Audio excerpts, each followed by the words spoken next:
नमस्कार, मी सुशील कुलकर्णी. आपण पाहताय अनालायझर. काही तथ्य सत्य मला तुमच्या समोर मांडायची आहेत. अर्थात निर्णय मी तुमच्यावर सोडणार आहे. एक गोष्ट अजून जाहीर करतो की किरीट सोमय्या यांच्या व्हिडिओच्या विषयामध्ये मी किरीट सोमय्या यांचं अजिबात समर्थन करत नाही. कारण व्यक्तिगत मुद्दा असला तरीही अशा स्वरूपाचा व्यभिचार अनाचार करणाऱ्या सगळ्याच पुरुषांना आणि स्त्रियांना व्यभिचारी या कॅटेगरीतच मी टाकतो. त्यात मी आलो तरीही माझं मत तेच असेल. माझे काही प्रश्न या निमित्ताने आहेत. त्या प्रश्नाची उत्तरं कदाचित मला सापडत नाही आहेत, पण मी फक्त एक साखळी जोडण्याचा प्रयत्न करतोय. आपण एखादा सिरियल किलर असतो, तो एक एक खून करत जातो. मग मधल्या काळामध्ये चित्रपटात सिरियल किसर आले. हा सिरियल किलर एक एक गुन्हा करत जातो आणि गुन्हा झाकत जातो. पुढे तपासात तो सिरियल किलर उघडा पडतो. अर्थात खुनाच्या गुन्ह्यामध्ये अशा स्वरूपाच्या तक्रारी दाखल झालेल्या असतात. एखादा चोर असतो, तो सतत घरफोडी दरोडे टाकत जातो.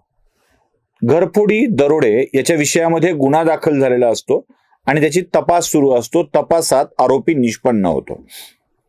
किरीट सोमय्या यांना त्यांच्या व्हिडिओमुळं जर आपण सिरियल किसर किंवा सेक्सॉर्टेशन करणारा असं मानलं, तर त्या संबंधीच्या ज्या ज्या महिलांच्या सोबत त्यांचे संबंध आलेले आहेत, म्हणजे आताच्या एका व्हिडिओवरून तरी संबंध आले असं दिसत नाहीये, ते सगळं दूरस्थ चाललंय, म्हणजे मोबाईलवरून चाललंय. तर या प्रकारामध्ये किरीट सोमय्या यांची बदनामी करायची असेल, म्हणजे आपण असं गृहीत धरूया की सोमय्यांची बदनामी करायची आहे, तर एका महिलेसोबतचा एक व्हिडिओ किरीट सोमय्यांचं राजकीय आयुष्य संपविण्यासाठी पुरेसा आहे. कळलं मला नेमकं काय म्हणायचं ते? की एका महिलेसोबतचा एक व्हिडिओ काढला की संपलं, सोमय्यांचं राजकीय आयुष्य संपलं. म्हणजे आज तरी त्यांच्यावर होत असलेले आरोप, त्यांचे एकूण त्या व्हिडिओवर होत असलेल्या चर्चा बघता त्यांचं राजकीय आयुष्य आता उतरणीला लागलाय. म्हणजे ज्याला किरीट सोमय्या यांना फसवायचं आहे किंवा ज्यांनी फसवलेलं आहे किंवा किरीट सोमय्या स्वतः फसलेले आहेत, तिथे एका महिलेसोबतच्या या व्हिडिओवरून किरीट सोमय्यांचं अख्खं आयुष्य आता शून्य झालंय. पुन्हा नव्याने सुरुवात करावी लागेल. मी नव्याने सुरुवात करावी लागेल यासाठी म्हणतो की आत्तापर्यंत झालेल्या या सगळ्या प्रकारात कोणत्या राजकीय नेत्याचं आयुष्य संपलंय? ना नारायण दत्त तिवारींचं संपलं, नाही संपलं. म्हणजे आपण ती यादी लंबी चौडी सांगून झाली आहे सगळी यादी. कोणाचंही आयुष्य संपलेलं नाही आहे. मग अशा स्थितीमध्ये किरीट सोमय्यांना पुन्हा गमभन करावी लागेल आणि ते राजकारणात पुन्हा स्थिर राहतील. पण आज जे नुकसान व्हायचंय ते होऊन गेलंय. एका माणसाचं एका व्हिडिओवरून आयुष्य संपत असताना 8 तासाच्या 35 क्लिप तयार करण्यात आल्या. 8 तासाच्या 35 क्लिप, आणि ज्या विधान परिषदेत विधानसभेत सादर केल्या गेल्या. माझा प्रश्न हा आहे की एका महिलेसोबतच्या संबंधाने किरीट सोमय्याला बदफैली सिद्ध करता येत असताना 35 महिलांसोबतचे किंवा 35 वेळेला असे व्हिडिओ काढून काय साध्य करण्यात आलं? म्हणजे हे ठरवून होतं, म्हणजे वेगवेगळ्या महिला याच्यामध्ये इन्व्हॉल्व करण्यात आल्या होत्या. बरं, ज्या 35 महिलांच्या किंवा तथाकथित काय ज्या महिलांचा सहभाग आहे असं आपण म्हणतोय, त्याच्यामध्ये 35 पैकी किंवा 8 क्लिप 8 महिला असतील असं गृहीत धरलं, तर यात किरीट सोमय्या यांच्या विरोधात माझं लैंगिक शोषण केलं आहे असं तक्रार देणारी एकही महिला पुढे का आली नाही? एकही महिला पुढे आलेली नाहीये. अन्य नेत्यांच्या विषयामध्ये तर या सगळ्या महिला पुढे आलेल्या आहेत. याचा अर्थ एकच होतो, हे जर खरं असेल, हे व्हिडिओ जर खरे असतील तर, कारण अनेकांचा आग्रह आहे बाकीच्यांनी काय बोललंय सोडून द्या, किरीट सोमय्यांचं जे उघड झालंय त्यावरती बोला. किरीट सोमय्यांचं उघड झालंय ते लोकांनी बघितलंय. हे व्हिडिओ होत असताना किरीट सोमय्यांचं आजचं वय 69 वर्षाचं आहे, हे विसरून चालणार नाही. जर बदनामीच करायची होती तर एका व्हिडिओनंही ती पुरेशी होती. असे 8 तासांचे व्हिडिओ जर पुढे आले असतील आणि 30, 35, 25 काय ज्या महिला असतील त्यांच्यासोबत हे घडलं असेल, तर हे करण्यामागचं कारण काय? म्हणजे एक दीर्घकाळ, एक मोठा काळ ही प्रोसेस होत आलेली आहे आणि यात किरीट सोमय्या अडकतील यासाठी पुरेपूर सूत्रबद्ध योजना आखण्यात आलेली आहे. म्हणजे हे पहिलं सिद्ध होत आहे. पुढचा मुद्दा येतोय. बरं, हे उघड करणारी कोण आहेत, त्यांची हेतू काय? म्हणजे मी कालच्या निरुडकरांच्या मुलाखतीमध्ये हाच प्रश्न विचारला होता की यांचा मोटिव्ह काय आहे. काही संदर्भ उगाच तुमच्या माहितीसाठी म्हणून सांगून ठेवतो, याच्याशी जोडायचं की नाही ते तुमचं तुम्ही ठरवावं. मी थेट आरोप करत नाहीये, अगदी काठाकाठावरून सांगतोय, कारण थेट आरोप करण्यापूर्वी माझ्या हातात आलेल्या गोष्टी त्या सिद्ध करण्या इतक्या सबळ माझ्याकडे असायला हव्यात, म्हणून मी काठाकाठावरून बोलतोय.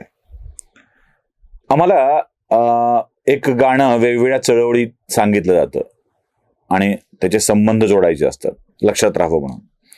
ते आहे ना गाणं, डोंगरचा म्हातारा शेकोटीला आला, म्हाताऱ्याची म्हातारी शेकोटीला आली, म्हातारीचं कुत्रं शेकोटीला आलं, कुत्र्याचं शेपूट शेकोटीला आलं, शेपटावरली माशी शेकोटीला आली. म्हणजे प्रत्येक वेळेला एक गाणं झालं की पुढच्या सगळ्या साहित्य म्हणायचं असतं, स्मरणशक्ती राहावी म्हणून, काळावी म्हणून. आता प्रश्न हा आहे की या सगळ्या गोष्टींचा जेव्हा सूत्रबद्ध आपण जोडायला लागतो, एक एक कडी जोडायला लागतो, तेव्हा बऱ्याच गोष्टी स्पष्टपणे समोर येतात. आता एक व्यक्ती दुसऱ्या व्यक्तीविरुद्ध, म्हणजे किरीट सोमय्या जसं गृहीत धरूया, सातत्याने आरोप करते आहे. आता कोणत्यावरती, कुणाकुणावरती आरोप केलेत? अनेक किरीट सोमय्यांनी अनेकांच्यावरती आरोप केलेले. आता जेव्हा या किरीट सोमय्यांच्या आरोपामुळं काही माणसांना जेलमध्ये जाण्याची स्थिती येते, त्या टोकावरती येतात, तेव्हा स्वाभाविकपणे किरीट सोमय्यांच्या विषयामध्ये राग असणं स्वाभाविक आहे. म्हणजे संजय राऊतांनी तर खुलं आव्हान दिलं होतं, बाप बेटे दोनों अंदर जाएंगे. खुलं आव्हान होतं. म्हणजे हा संजय राऊताशी संबंधित विषय नाही आहे, पण ज्यांच्यावरती आरोप केले त्यांचे वेगवेगळे बिझनेस आहेत, वेगवेगळ्या स्वरूपाचे बिझनेस आहेत. म्हणजे कसं असतं बघा, म्हणजे उमरीकर आणि मी, श्रीकांत उमरीकर आणि मी अनालायझरमध्ये सोबत आहोत, नक्कीच सोबत आहोत. म्हणजे आम्ही दोघं मिळून अनालायझर चालवतो. पण श्रीकांत उमरीकरांचा स्वतःचा जनशक्ती वाचक चळवळ असा व्यवसाय आहे. म्हणजे ते प्रिंटिंग, प्रकाशन हे ते बघतात. अनालायझरमध्ये सोबत आहोत म्हणून जनशक्तीमध्ये सोबत आहोत का? तर नाही. पण अनालायझर आणि जनशक्ती या दोन्हीच श्रीकांत उमरीकर असल्यामुळं आमचा तसा स्वाभाविकपणे जनशक्ती म्हणताना आपली जनशक्ती असा उल्लेख येत असतो. म्हणजे एका विषयात पार्टनर सोबत असणं हे दुसऱ्या विषयात नसतं. तसं ज्यांच्यावरती सोमय्या आरोप करतात त्यांचे अनेक व्यवसायात अनेकांशी संबंध आहेत. जसं कुणाचा केबलच्या धंद्यात पार्टनरशिप असते आणि केबलच्या धंद्यात ज्याच्यासोबत पार्टनरशिप आहे, काही पार्टनरशिप फर्म या सिद्ध करता येत नाहीत. म्हणजे कंपनी असेल, डायरेक्टर असतील तर ते करता दाखवता येतं, पण पार्टनरशिप फर्म मध्ये सिद्ध करता येत नाही. आता अशा केबलच्या धंद्यात किंवा अन्य धंद्यात पार्टनर असलेल्या व्यक्तीला त्याचा एक स्वतंत्र धंदा असतो, तो स्वतंत्र वेगवेगळे विषय चालवतो. त्यात अर्थात ज्याच्यावरती आरोप केलाय ती व्यक्ती त्या धंद्यातली पार्टनर नसते, पण एका धंद्यातली पार्टनर असल्यामुळं संबंध तर असतातच.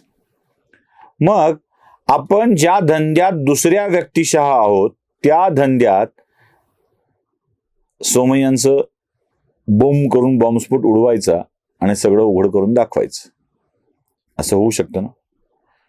अटकेच्या स्थितीवर आलेल्या आपल्या वेगळ्या व्यवसायातील पार्टनरला दिलासा मिळावा, त्यातून चर्चेतून लक्ष हटावं, यासाठी किरीट सोमय्यांना अडकवण्याचा सूत्रबद्ध डाव, आणि जेव्हा यातलं पुरेसं काहीतरी हाती लागतं तेव्हा त्याला घेऊन अचानक स्फोट घडवून आणणे, किरीट सोमय्या बदफैली सिद्ध झाले की त्यांनी आजवर केलेल्या आरोपांच्या विषयामध्ये शंका निर्माण होते आणि आपसुकच आपल्या पार्टनरला वेगवेगळ्या आरोपातून बाजूला करता येऊ शकतं.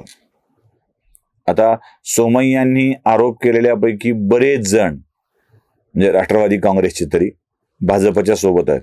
म्हणजे आपण असं म्हणतो की सोमय्या माणसं भाजपात आणून द्यायचं काम करतात आरोप करून, असाही आरोप सोमय्यांवरती होता.